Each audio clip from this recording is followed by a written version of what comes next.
सत श्री अकाल जी।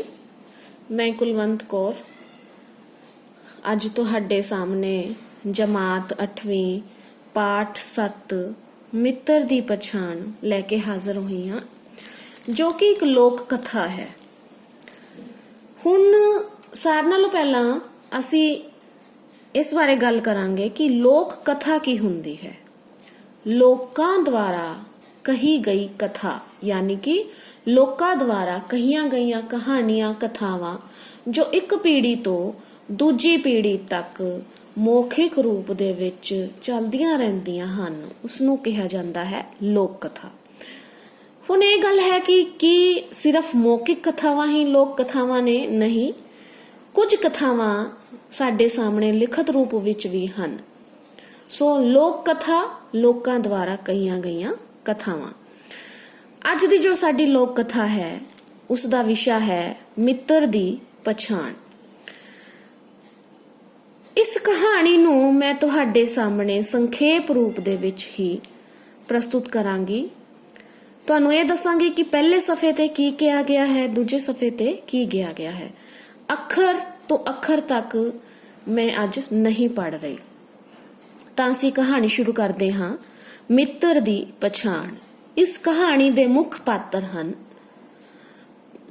हिरण, गिद्दड़, कां अते एक गौण पात्र है किसान।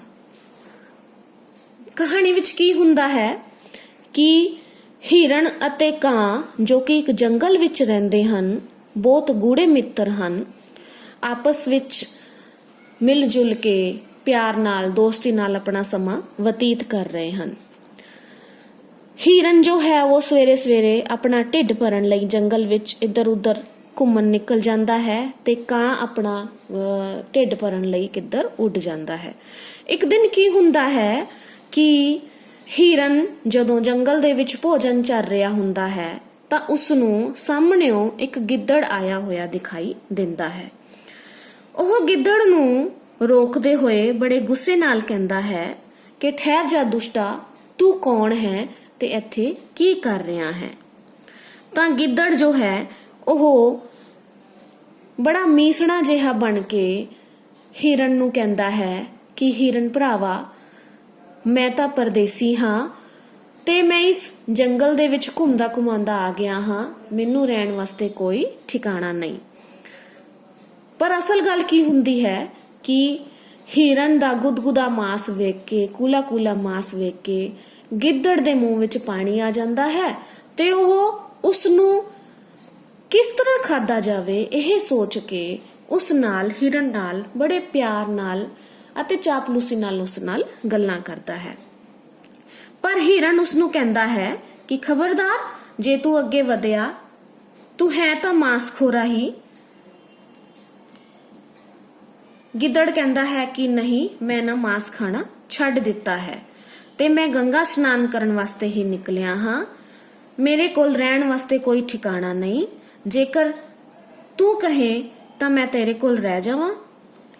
कां नूं उस गिद्दड़ दे उपर यकीन हो जांदा है ते ओह गिद्दड़ नूं अपने नाल रुकण दे लई राजी हो जांदा है।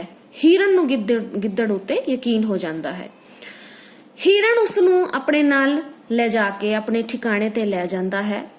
जदों कां उसनूं वेखदा है गिद्दड़ अते हिरण नूं इकट्ठा, ते हिरण नूं कहंदा है कि हिरण भरावा, तू ये की कर रहा है?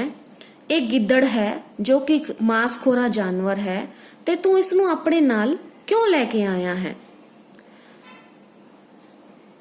हिरण जो है ओह कां नूं कहंदा है कि नहीं हिरण भरावा, जो ही गिद्दड़ है इसने मांस खाना छड्ड दिता है, हुण ये मांस नहीं खांदा, यह परदेसी है, इसलिए मैं इसनूं अपने नाल रुकण लई कह दिंदा है। कां उसनूं कहंदा है कि ठीक है हिरण भरावा, तू मेरी गल ना मन, पर एक दिन की होएगा कि यह गिद्दड़ जो है यह तैनूं मुसीबत दे विच पा देवेगा। अगे की हुंदा है,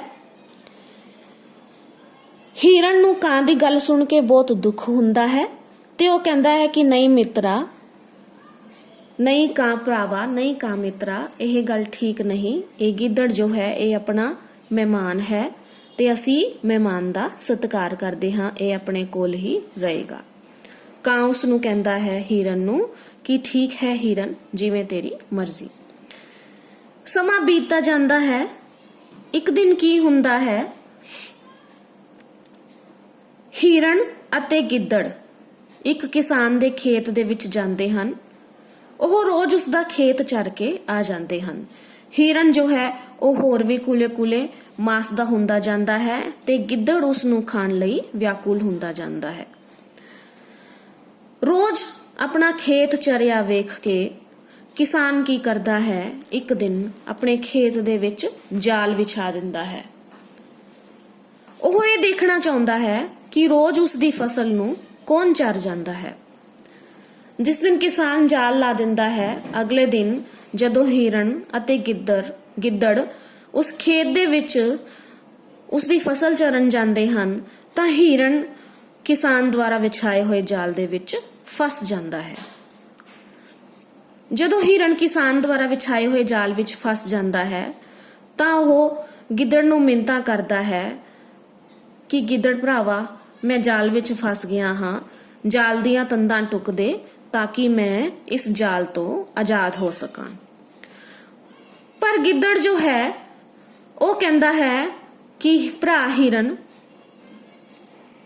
ਮੇਰਾ ਤਾਂ ਅੱਜ ਵਰਤ ਹੈ, ਮੈਂ ਚੰਮ ਨੂੰ ਨਹੀਂ ਲਾਣਾ, ਨਹੀਂ ਤਾਂ ਮੈਂ ਤੇਰਾ ਇਹ ਜਾਲ ਟੁੱਕ ਦਿੰਦਾ। ਪਰ ਅਸਲ ਵਿੱਚ ਗਿੱਦੜ ਜੋ ਹੈ ਉਹ ਇਹ ਇੰਤਜ਼ਾਰ ਕਰਦਾ ਹੈ ਕਿ ਹਿਰਨ ਕਦੋਂ ਮਰੇ, ਕਿਸਾਨ ਕਦੋਂ ਇਸ ਨੂੰ ਮਾਰੇ, ਹਿਰਨ ਕਦੋਂ ਮਰੇ ਤੇ ਮੈਂ ਇਸ ਦਾ ਕੂਲਾ ਮਾਸ ਖਾ ਲਵਾਂ। ਜਦੋਂ ਸ਼ਾਮ ਤੱਕ ਹਿਰਨ ਆਪਣੇ ਠਿਕਾਣੇ ਤੇ ਨਹੀਂ ਪਹੁੰਚਦਾ ਤਾਂ ਕਾਂ ਉਸ ਨੂੰ ਲੱਭਦਾ ਕਿਸਾਨ ਦੇ ਖੇਤ ਦੇ ਵਿੱਚ ਪਹੁੰਚ ਜਾਂਦਾ ਹੈ ਤੇ ਦੂਜੇ ਪਾਸੇ ਜੋ ਗਿੱਦੜ ਹੈ ਉਹ ਝਾੜੀਆਂ ਵਿੱਚ ਲੁਕ ਜਾਂਦਾ ਹੈ ਤਾਂ ਕਿ ਹਿਰਨ ਦੇ ਮਰਨ ਮਗਰੋਂ ਉਸ ਦਾ ਕੂਲਾ ਮਾਸ ਖਾ ਲਿਆ ਜਾਵੇ। ਕਾਂ ਲੱਭਦੇ ਜਦੋਂ ਕਿਸਾਨ ਦੇ ਖੇਤ ਦੇ ਵਿੱਚ ਪਹੁੰਚਦਾ ਹੈ, ਉਹ ਉਸ ਨੂੰ ਹਿਰਨ ਨੂੰ ਜਾਲ ਵਿੱਚ ਫਸਿਆ ਵੇਖ ਕੇ ਹਿਰਨ ਨੂੰ ਕਹਿੰਦਾ ਹੈ ਕਿ ਵੇਖ ਭਰਾਵਾ, ਮੈਂ ਤੈਨੂੰ ਕਿਹਾ ਸੀ ਨਾ ਕਿ ਇਹ ਗਿੱਦੜ ਜੋ ਹੈ ਇਹ ਤੈਨੂੰ ਜ਼ਰੂਰ ਕਿਸੇ ਮੁਸੀਬਤ ਦੇ ਵਿੱਚ ਫਸਾਏਗਾ। ਹਿਰਨ ਆਪਣੀ ਕੀਤੀ ਤੇ ਪਛਤਾਵਾ ਕਰਦਾ ਹੈ ਤੇ ਕਹਿੰਦਾ ਹੈ ਕਿ ਗਲਤੀ ਤਾਂ ਮੈਥੋਂ ਹੋ ਗਈ, ਪਰ ਹੁਣ ਇਸ ਜਾਲ ਤੋਂ ਕਿਵੇਂ ਨਿਕਲਿਆ ਜਾਵੇ। ਤਾਂ ਕਾਂ ਉਸ ਨੂੰ ਸਮਝਾਉਂਦਾ ਹੈ ਕਿ ਮੈਂ ਇੱਕ ਪਾਸੇ ਬੈਠਾ ਹਾਂ, ਜਦੋਂ ਕਿਸਾਨ ਆਏਗਾ ਮੈਂ ਤੈਨੂੰ ਆਵਾਜ਼ ਮਾਰਾਂਗਾ, ਮੈਂ ਤੈਨੂੰ ਬੁਲਾਵਾਂਗਾ, ਉਦੋਂ ਤੂੰ ਆਪਣੇ ਆਪ ਨੂੰ ਮਰਿਆ ਸਾਬਤ ਕਰੀ, ਭਾਵ ਆਪਣੀ ਜਿਭ ਨੂੰ ਬਾਹਰ ਕੱਢ ਲਵੀਂ, ਢਿੱਡ ਫੁਲਾ ਲਵੀਂ, ਲੱਤਾਂ ਫੈਲਾ ਲਵੀਂ। ਕਿਸਾਨ ਸਮਝੇਗਾ ਕਿ ਤੂੰ ਮਰ ਚੁੱਕਿਆ ਹੈ। ਜਦੋਂ ਹੀ ਉਹ ਤੇਰੇ ਜਾਲ ਦੀ ਤੰਦਾਂ ਨੂੰ ਖੋਲੇਗਾ, ਮੈਂ ਤੈਨੂੰ ਫਿਰ ਆਵਾਜ਼ ਲਾਵਾਂਗਾ ਤੇ ਤੂੰ ਉੱਥੋਂ ਭੱਜ ਲਈ। ਹਿਰਨ ਕਾਂ ਦੀ ਗੱਲ ਦੇ ਵਿੱਚ ਹਾਮੀ ਭਰਦਾ ਹੈ ਤੇ ਉਹ ਕਿਸਾਨ ਦਾ ਇੰਤਜ਼ਾਰ ਕਰਨ ਲੱਗਦੇ ਹਨ। ਸ਼ਾਮ ਵੇਲੇ ਜਦੋਂ ਕਿਸਾਨ ਆਉਂਦਾ ਹੈ ਤਾਂ ਉਹ ਹਿਰਨ ਨੂੰ ਫਸਿਆ ਵੇਖ ਕੇ ਬਹੁਤ ਖੁਸ਼ ਹੁੰਦਾ ਹੈ। ਉਸ ਨੂੰ ਲੱਗਦਾ ਹੈ ਕਿ ਹੁਣ ਮੇਰੀ ਫਸਲ ਨੂੰ ਬਰਬਾਦ ਕਰਨ ਵਾਲਾ ਜੋ ਹੈ ਉਹ ਮੇਰੇ ਜਾਲ ਵਿੱਚ ਫਸ ਗਿਆ ਹੈ। ਕਿਸਾਨ ਨੂੰ ਆਉਂਦਿਆਂ ਵੇਖਦੇ ਹੀ ਕਾਂ ਹਿਰਨ ਨੂੰ ਚੇਤਾਵਨੀ ਦੇ ਦਿੰਦਾ ਹੈ। ਹਿਰਨ ਆਪਣੇ ਆਪ ਨੂੰ ਮਰਿਆ ਸਾਬਤ ਕਰਨ ਲਈ ਆਪਣੀ ਜਿਭ ਨੂੰ ਬਾਹਰ ਕੱਢ ਦਿੰਦਾ ਹੈ, ਢਿੱਡ ਨੂੰ ਫੁਲਾ ਲੈਂਦਾ ਹੈ, ਲੱਤਾਂ ਨੂੰ ਫੈਲਾ ਲੈਂਦਾ ਹੈ ਤੇ ਇੰਜ ਪ੍ਰਤੀਤ ਹੁੰਦਾ ਹੈ ਜਿਵੇਂ ਕਿ ਹਿਰਨ ਮਰ ਗਿਆ ਹੋਵੇ। ਕਿਸਾਨ ਨੂੰ ਬੜਾ ਅਫਸੋਸ ਹੁੰਦਾ ਹੈ, ਬੜਾ ਪਛਤਾਵਾ ਹੁੰਦਾ ਹੈ ਕਿ ਉਸ ਦੇ ਕਾਰਨ ਇੱਕ ਜਾਨਵਰ ਮਾਰਿਆ ਗਿਆ, ਪਰ ਉਹ ਜਾਲ ਦੇ ਵਿੱਚ ਫਸਿਆ ਦੇਖ ਕੇ ਉਸ ਨੂੰ ਬੜਾ ਖੁਸ਼ ਹੁੰਦਾ ਹੈ। ਪਰ ਉਸ ਨੂੰ ਮਰਿਆ ਵੇਖ ਕੇ ਉਸ ਨੂੰ ਦੁੱਖ ਵੀ ਬਹੁਤ ਹੁੰਦਾ ਹੈ। ਜਦੋਂ ਕਿਸਾਨ ਜਾਲ ਦੀਆਂ ਤੰਦਾਂ ਨੂੰ ਖੋਲਣ ਲੱਗਦਾ ਹੈ ਤੇ ਜਿਉਂ ਹੀ ਕਿਸਾਨ ਇੱਕ ਪਾਸੇ ਦੀਆਂ ਰੱਸੀਆਂ ਖੋਲ ਕੇ ਦੂਜੇ ਪਾਸੇ ਦੀਆਂ ਰੱਸੀਆਂ ਨੂੰ ਖੋਲਣ ਲੱਗਦਾ ਹੈ ਤਾਂ ਕਾਂ ਹਿਰਨ ਨੂੰ ਆਵਾਜ਼ ਲਗਾਉਂਦਾ ਹੈ, ਦੌੜ ਜਾ ਮਿੱਤਰਾ। ਹਿਰਨ ਛਾਲ ਮਾਰਦਾ ਹੈ ਤੇ ਉਹ ਭੱਜ ਗਿਆ, ਉਹ ਗਿਆ ਤੇ ਉਹ ਗਿਆ। ਇਸ ਤਰ੍ਹਾਂ ਹਿਰਨ ਉਸ ਜਾਲ ਦੇ ਵਿੱਚੋਂ ਨਿਕਲ ਜਾਂਦਾ ਹੈ। ਕਿਸਾਨ ਗੁੱਸੇ ਦੇ ਵਿੱਚ ਆਪਣੀ ਡਾਂਗ ਹਿਰਨ ਦੇ ਪਿੱਛੇ ਵਗਾ ਕੇ ਮਾਰਦਾ ਹੈ। ਹਿਰਨ ਤਾਂ ਦੂਰ ਨਿਕਲ ਜਾਂਦਾ ਹੈ, ਪਰ ਕਿਸਾਨ ਦੀ ਜੋ ਡਾਂਗ ਹੈ ਉਹ ਝਾੜੀਆਂ ਵਿੱਚ ਲੁਕੇ ਹੋਏ ਗਿੱਦੜ ਦੇ ਸਿਰ ਵਿੱਚ ਜਾ ਵੱਜਦੀ ਹੈ। ਗਿੱਦੜ ਉੱਥੇ ਹੀ ਚਿੱਤ ਹੋ ਜਾਂਦਾ ਹੈ, ਯਾਨੀ ਕਿ ਮਰ ਜਾਂਦਾ ਹੈ। ਹਿਰਨ ਅਤੇ ਕਾਂ, ਹਿਰਨ ਉਸ ਆਪਣੀ ਦੋਸਤੀ ਨਿਭਾਉਂਦੇ ਹੋਏ ਹਿਰਨ ਨੂੰ ਕਾਂ ਉਸ ਜਾਲ ਦੇ ਵਿੱਚੋਂ ਮੁਕਤ ਕਰਦਾ ਹੈ ਤੇ ਜੋਰਦੀ ਕਹਿੰਦਾ ਹੈ, ਮਿੱਤਰਤਾ ਦੀ ਜੈ, ਦੁਸ਼ਟ ਦੋਖੀ ਦੀ ਖੈ। ਤਾਂ ਇਹ ਸੀ ਕਹਾਣੀ ਮਿੱਤਰ ਦੀ ਪਛਾਣ। ਹੁਣ ਸਾਨੂੰ ਵਿਸ਼ਾ ਇਹ ਆਂਦਾ ਹੈ ਕਿ ਇਸ ਕਹਾਣੀ ਤੋਂ ਸਿੱਖਿਆ ਕੀ ਮਿਲਦੀ ਹੈ। ਇਸ ਕਹਾਣੀ ਤੋਂ ਸਾਨੂੰ ਇਹ ਸਿੱਖਿਆ ਮਿਲਦੀ ਹੈ ਕਿ ਮਿੱਤਰਤਾ ਹਮੇਸ਼ਾ ਸੋਚ ਸਮਝ ਕੇ ਕਰਨੀ ਚਾਹੀਦੀ ਹੈ ਤੇ ਜੇਕਰ ਮਿੱਤਰਤਾ ਕਰਦੇ ਹੋ ਤਾਂ ਉਸ ਮਿੱਤਰਤਾ ਦੇ ਵਿੱਚ ਕਦੇ ਵੀ ਧੋਖਾ ਨਹੀਂ ਕਰਨਾ ਚਾਹੀਦਾ ਤੇ ਮੁਸੀਬਤ ਦੇ ਵਿੱਚ ਹਮੇਸ਼ਾ ਮਿੱਤਰ ਦੀ ਸਹਾਇਤਾ ਕਰਨੀ ਚਾਹੀਦੀ ਹੈ। ਹੁਣ ਅਸੀਂ ਅਭਿਆਸ ਤੇ ਵਧਦੇ ਹਾਂ। ਸਭ ਤੋਂ ਪਹਿਲਾਂ ਆਂਦਾ ਹੈ ਔਖੇ ਸ਼ਬਦਾਂ ਦੇ ਅਰਥ। ਪਹਿਲਾ ਹੈ ਮੀਸਣਾ। ਮੀਸਣਾ ਯਾਨੀ ਕਿ ਮਚਲਾ, ਮਨ ਦੀ ਗੱਲ ਨਾ ਦੱਸਣ ਵਾਲਾ। ਅਗਲਾ ਹੈ ਕਬੋਲ, ਮਾੜੇ ਬੋਲ। ਤਾੜਨਾ, ਚੇਤਾਵਨੀ। ਚਰਾਂਦਾ, ਪਸ਼ੂਆਂ ਦੇ ਚਰਨ ਵਾਲੀ ਥਾਂ। ਪੀੜਤ, ਦੁਖੀ। ਸੰਬੋਧਨ, ਕਿਸੇ ਨਾਲ ਗੱਲ ਕਰਨ ਦਾ ਭਾਵ। ਚਿੱਤ, ਮਨ। ਕੂਲਾ, ਨਰਮ। ਅਨਾਦਰ, ਅਪਮਾਨ। ਵਿਪਤਾ, ਮੁਸੀਬਤ। ਖੈ, ਨਾਸ਼, ਮੌਤ। ਜੈ, ਜਿੱਤ। ਇਹ ਸੀ ਔਖੇ ਸ਼ਬਦਾਂ ਦੇ ਅਰਥ। ਹੁਣ ਅਸੀਂ ਪ੍ਰਸ਼ਨ ਉੱਤਰ ਕਰਦੇ ਹਾਂ। ਪਹਿਲਾ ਪ੍ਰਸ਼ਨ ਹੈ, ਗਿੱਦੜ ਨੇ ਹਿਰਨ ਨੂੰ ਕਿਵੇਂ ਜਾਲ ਵਿੱਚ ਫਸਾਇਆ? ਇਸ ਦਾ ਉੱਤਰ ਹੈ, ਦੇਖੋ ਮੈਂ ਉੱਤਰ ਲਿਖਣ ਦੀ ਕੋਸ਼ਿਸ਼ ਕੀਤੀ ਹੈ। ਜਿਹੜੇ ਬੱਚਿਆਂ ਨੂੰ ਲਿਖਣ ਦੇ ਵਿੱਚ ਥੋੜੀ ਜੀ ਮੁਸ਼ਕਲ ਹੁੰਦੀ ਹੈ ਉਹ ਇੱਥੋਂ ਦੇਖ ਕੇ ਲਿਖ ਸਕਦੇ ਨੇ। ਹਾਲਾਂਕਿ ਮੇਰੀ ਲਿਖਾਈ ਤਾਂ ਇੰਨੀ ਸੋਹਣੀ ਹੈ ਨਹੀਂ, ਪਰ ਮੈਂ ਕੋਸ਼ਿਸ਼ ਕੀਤੀ ਹੈ ਕਿ ਆਪਣੇ ਵੱਲੋਂ ਸਾਫ਼-ਸਾਫ਼ ਲਿਖਾਂ। ਤਾਂ ਪਹਿਲਾ ਪ੍ਰਸ਼ਨ ਹੈ ਕਿ ਗਿੱਦੜ ਨੇ ਹਿਰਨ ਨੂੰ ਜਾਲ ਵਿੱਚ ਕਿਵੇਂ ਫਸਾਇਆ? ਇਸ ਦਾ ਉੱਤਰ ਹੈ, ਗਿੱਦੜ ਨੇ ਹਿਰਨ ਨੂੰ ਮਿੱਠੀਆਂ ਮਿੱਠੀਆਂ ਗੱਲਾਂ ਕਰਕੇ ਆਪਣੇ ਜਾਲ ਵਿੱਚ ਫਸਾਇਆ। ਹਿਰਨ ਨੂੰ ਵੇਖਦਿਆਂ ਹੀ ਗਿੱਦੜ ਉਸਦੇ ਕੂਲੇ ਕੂਲੇ ਮਾਸ ਨੂੰ ਖਾਣਾ ਚਾਹੁੰਦਾ ਸੀ, ਪਰ ਉਸਨੇ ਹਿਰਨ ਨੂੰ ਇਹ ਕਿਹਾ ਕਿ ਉਸਨੇ ਮਾਸ ਖਾਣਾ ਛੱਡ ਦਿੱਤਾ ਹੈ ਤੇ ਆਪਣੀਆਂ ਝੂਠੀਆਂ ਗੱਲਾਂ ਰਾਹੀਂ ਤੇ ਮੀਸਣਾ ਬਣ ਕੇ ਗਿੱਦੜ ਨੇ ਹਿਰਨ ਨੂੰ ਆਪਣੇ ਜਾਲ ਵਿੱਚ ਫਸਾਇਆ। ਇਹ ਸੀ ਪਹਿਲਾ ਪ੍ਰਸ਼ਨ। ਦੂਜਾ ਪ੍ਰਸ਼ਨ ਹੈ, ਹਿਰਨ ਨਾਲ ਗਿੱਦੜ ਨੂੰ ਵੇਖ ਕੇ ਕਾਂ ਨੇ ਕੀ ਕਿਹਾ? ਇਸ ਦਾ ਜਵਾਬ ਹੈ, ਕਾਂ ਹਿਰਨ ਨੂੰ ਗੁੱਸੇ ਹੋਇਆ ਤੇ ਉਸਨੇ ਹਿਰਨ ਨੂੰ ਚੇਤਾਵਨੀ ਦਿੱਤੀ ਕਿ ਇਹ ਗਿੱਦੜ ਉਸ ਨੂੰ ਕਿਸੇ ਮੁਸੀਬਤ ਵਿੱਚ ਫਸਾ ਦੇਵੇਗਾ। ਪ੍ਰਸ਼ਨ ਨੰਬਰ 3 ਹੈ, ਖੇਤ ਚਰਿਆ ਹੋਇਆ ਦੇਖ ਕੇ ਕਿਸਾਨ ਨੇ ਕੀ ਕੀਤਾ? ਇਸ ਦਾ ਜਵਾਬ ਹੈ, ਕਿਸਾਨ ਨੇ ਹਿਰਨ ਨੂੰ ਫੜਨ ਵਾਸਤੇ ਖੇਤ ਵਿੱਚ ਜਾਲ ਲਗਾ ਦਿੱਤਾ। ਜਦੋਂ ਉਹ ਰੋਜ਼ ਖੇਤ ਚਰਿਆ ਵੇਖਦਾ ਸੀ ਤਾਂ ਉਸਨੇ ਆਪਣਾ ਫਸਲ ਨੂੰ ਬਰਬਾਦ ਕਰਨ ਵਾਲੇ ਨੂੰ ਫੜਨ ਲਈ ਜਾਲ ਲਗਾ ਦਿੱਤਾ ਸੀ। ਅਗਲਾ ਪ੍ਰਸ਼ਨ ਹੈ, ਗਿੱਦੜ ਨੇ ਜਾਲ ਕਿਉਂ ਨਾ ਟੁਕਿਆ? ਇਸ ਦਾ ਜਵਾਬ ਹੈ, ਗਿੱਦੜ ਨੇ ਹਿਰਨ ਨੂੰ ਕਿਹਾ ਕਿ ਅੱਜ ਉਸਦਾ ਮੰਗਲਵਾਰ ਦਾ ਵਰਤ ਹੈ, ਇਸ ਲਈ ਅੱਜ ਚੰਮ ਨੂੰ ਮੂੰਹ ਨਹੀਂ ਲਾਉਣਾ। ਪਰ ਅਸਲ ਵਿੱਚ ਉਹ ਹਿਰਨ ਦਾ ਮਾਸ ਖਾਣਾ ਚਾਹੁੰਦਾ ਸੀ, ਇਸ ਲਈ ਗਿੱਦੜ ਨੇ ਜਾਲ ਨੂੰ ਨਹੀਂ ਟੁਕਿਆ। ਅਗਲਾ ਪ੍ਰਸ਼ਨ ਹੈ, ਗਿੱਦੜ ਹਿਰਨ ਨੂੰ ਖਾਣ ਲਈ ਕਿੱਥੇ ਲੁਕ ਗਿਆ ਸੀ? ਮੇਰੇ ਖਿਆਲ ਇਸ ਦਾ ਉੱਤਰ ਸਾਰਿਆਂ ਨੂੰ ਆਉਂਦਾ ਹੋਣਾ, ਪਰ ਫਿਰ ਵੀ ਦੱਸ ਦਿੰਨੀ ਹਾਂ।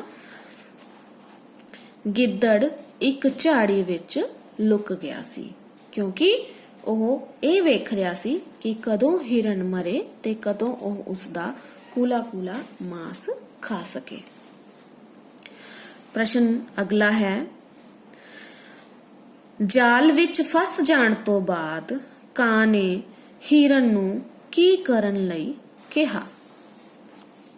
ਕਾਂ ਜੋ ਕਿ ਹਿਰਨ ਦਾ ਮਿੱਤਰ ਸੀ, ਉਸਨੇ ਕਿਹਾ, ਕਾਂ ਨੇ ਹਿਰਨ ਨੂੰ ਆਪਣੇ ਆਪ ਨੂੰ ਮਰਿਆ ਹੋਇਆ ਸਾਬਤ ਕਰਨ ਲਈ ਕਿਹਾ। ਕਾਂ ਨੇ ਹਿਰਨ ਨੂੰ ਸਮਝਾਇਆ ਕਿ ਜਦੋਂ ਕਿਸਾਨ ਆਵੇਗਾ ਉਹ ਉਸ ਨੂੰ ਬੁਲਾਏਗਾ। ਫਿਰ ਉਹ ਆਪਣੀ ਜੀਭ ਬਾਹਰ ਨੂੰ ਕੱਢ ਕੇ ਢਿੱਡ ਫੁਲਾ ਕੇ ਆਪਣੀਆਂ ਲੱਤਾਂ ਨੂੰ ਫੁਲਾ ਲਵੇ। ਇਸ ਤਰ੍ਹਾਂ ਕਿਸਾਨ ਉਸ ਨੂੰ ਮਰਿਆ ਸਮਝ ਕੇ ਛੱਡ ਦੇਵੇਗਾ। ਤਾਂ ਇਹ ਕਾਂ ਦਾ ਜੋ ਸੀ ਇੱਕ ਆਈਡੀਆ ਸੀ। ਅਗਲਾ ਪ੍ਰਸ਼ਨ ਹੈ, ਕਿਸਾਨ ਨੇ ਜਾਲ ਦੀਆਂ ਰੱਸੀਆਂ ਕਿਉਂ ਖੋਲ ਦਿੱਤੀਆਂ?